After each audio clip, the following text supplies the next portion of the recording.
আসসালামু আলাইকুম, আমি মোহাম্মদ নুরুদ্দিন ইসলাম। আশা করি আপনারা সকলে ভালো আছেন। তো বন্ধুরা, আপনারা হয়তো ইতিমধ্যে জেনে গেছেন হনর এবার তাদের লো বাজেট সেগমেন্টে আরো দুইটি দুর্দান্ত স্মার্টফোন লঞ্চ করেছে। একটি হচ্ছে হনর X6 আর একটি হচ্ছে হনর প্লে 6 স্মার্টফোনটি। তো আমাদের এই চ্যানেলে হনর X6 এই স্মার্টফোনটির একটি ফুল রিভিউ ভিডিও রয়েছে। ভিডিওটির লিংক এই ভিডিওর ডেসক্রিপশন বক্সে দিয়ে দিব, আপনারা চাইলে ভিডিওটি দেখে নিতে পারেন। তো আজকের ভিডিওতে আমরা কথা বলবো হনর প্লে 6 স্মার্টফোনটি নিয়ে। প্রথমত যদি ফোনটির হাইলাইটেড বিষয় নিয়ে কথা বলি, তাহলে লো বাজেট সেগমেন্টে এই ফোনটিতে ব্যবহার করেছে চমৎকার সুন্দর ডিজাইন এবং স্ন্যাপড্রাগনের চিপসেট এবং 5000 mAh একটি সুবিশাল ব্যাটারি। তো আজকের ভিডিওতে আপনাদেরকে জানাবো হনর প্লে 6 এই স্মার্টফোনটির ফুল স্পেসিফিকেশন এন্ড সেই সাথে জানাবো ফোনটির প্রাইস এবং এর লঞ্চিং ডেট নিয়ে। আর ভিডিওটি কন্টিনিউ করলে আপনারা আরো জানতে পারবেন বাজেট রেঞ্জে ফোনটি কি আমাদের জন্য ভ্যালু ফর মানি প্রোভাইড করছে, নাকি এই বাজেটে মার্কেটে আরো কোনো সেরা স্মার্টফোন বর্তমানে আছে। এই সকল প্রশ্নগুলোর উত্তর থাকবে আজকের এই ভিডিওতে, সুতরাং আমি আশা করব আপনারা ভিডিওটি স্কিপ না করে পুরো ভিডিওটি মনোযোগ সহকারে দেখবেন। তো চলুন কথা না বাড়িয়ে মূল ভিডিওতে যাওয়া যাক। বন্ধুরা, সর্বপ্রথম যদি ফোনটির ডিজাইন এন্ড এর বিল্ড কোয়ালিটি নিয়ে কথা বলি, তাহলে এই ফোনটির ডিজাইন করা হয়েছে একদম অসাধারণ লেভেলের এবং এই ফোনটির পেছনে ব্যবহার করা হয়েছে গ্লাস অ্যান্ড প্লাস্টিকের একটি সম্মিলিত ব্যাক প্যানেল। আর ফোনটির থিকনেস করা হয়েছে 8.6 মিলিমিটার এবং এই ফোনটির ওয়েট করা হয়েছে 198 গ্রাম।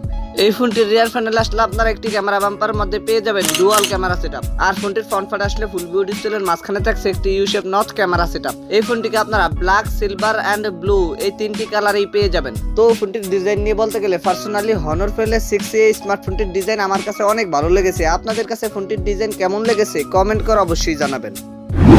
দেন সেকেন্ডলি যদি ফোনটির ডিসপ্লে নিয়ে কথা বলি, তাহলে এই ফোনটিতে ব্যবহার করেছে 6.51 ইঞ্চির একটি IPS LCD প্যানেলের ডিসপ্লে, যাতে থাকছে HD+ রেজুলেশন। তবে এইরকম বাজেট সেগমেন্টের একটি ডিসপ্লেতে অন্তত পক্ষে ফুল HD+ রেজুলেশন ব্যবহার করা দরকার ছিল। আর ফোনটির ডিসপ্লেতে ব্যবহার করা হয়েছে 90 hertz higher refresh rate.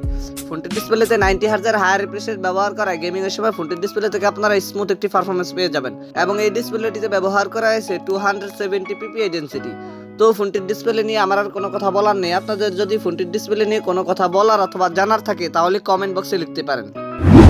Thirdly যদি ফোনটির পারফরম্যান্স নিয়ে কথা বলি, তাহলে এই ফোনটিতে রান করবে magic UI 5.0 based on Android 12। আর চিপসেট হিসেবে ফোনটিতে ব্যবহার করেছে কোয়ালকম স্ন্যাপড্রাগন 480, যেটি 8 ন্যানোমিটার আর্কিটেকচারে বিল্ড করা একটি অক্টাকোর প্রসেসর। আর জিপিইউ হিসেবে ফোনটিতে থাকছে অ্যাড্রেনো 619। বরাবরের মতো আপনারা সকলে জানেন এই চিপসেটটি কিন্তু অতটাও গেমিং এ ভালো পারফরম্যান্স দেয় না, তবে লং লাস্টিং ব্যবহারের জন্য এই চিপসেটটি অনেক উপযোগী।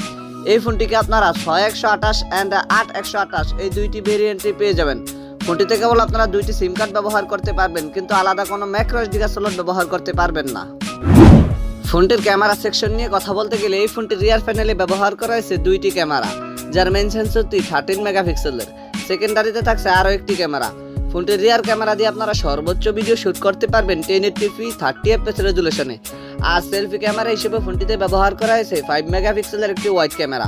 ফোনটির সেলফি ক্যামেরা দিয়েও আপনারা সর্বোচ্চ ভিডিও শুট করতে পারবেন 1080p 30fps রেজুলেশনে। তবে ফোনটির রিয়ার ক্যামেরা সেকশনে অন্ততপক্ষে 2 মেগাপিক্সেল একটি ম্যাক্রো ক্যামেরা ব্যবহার করা অতীব জরুরি ছিল। ফোনটির ব্যাটারি এন্ড এর চার্জার নিয়ে কথা বলতে গেলে, এই ফোনটিতে ব্যবহার করেছে 5000 mAh একটি সুবিশাল ব্যাটারির সাথে 22.5 ওয়াটের একটি ফাস্ট চার্জার। এছাড়া ফিচার হিসেবে ফোনটিতে থাকছে Bluetooth 5.1, USB Type-C port 2.0, wifi 120.11, আরও থাকছে GPS। ফোনটির প্রাইস নিয়ে কথা বলতে গেলে, এই ফোনটির প্রাইস হতে পারে বাংলাদেশি টাকায় প্রায় 15,000 টাকার মতো। আর ইন্ডিয়ার মার্কেটে এই ফোনটির প্রাইস হতে পারে 13,000 রুপির মতো। সো এই ছিল আমাদের আজকের ভিডিও। আশা করি আপনাদেরকে হনর প্লে 6 এই স্মার্টফোনটি সম্পর্কে মোটামুটি একটি ভালো ধারণা দিতে পেরেছি। এরপরও যদি আপনাদের কোনো সমস্যা থেকে থাকে, তাহলে কমেন্ট বক্সে লিখতে পারেন, আমি চেষ্টা করব আপনাদের কমেন্টে রিপ্লাই দেওয়ার জন্য। আর যদি মনে হয় ভিডিওটি থেকে একটু উপকৃত হয়েছেন, তাহলে ভিডিওটিতে একটি লাইক দিয়ে দিবেন, ভিডিওটি বন্ধুদের মাঝে শেয়ার করে দিবেন। Anyway, thank you so much for watching this video. দেখা হচ্ছে খুব শীঘ্রই নতুন কোনো ভিডিওতে নতুন কিছু নিয়ে। চিল দেন, টেক কেয়ার, আসসালামু আলাইকুম।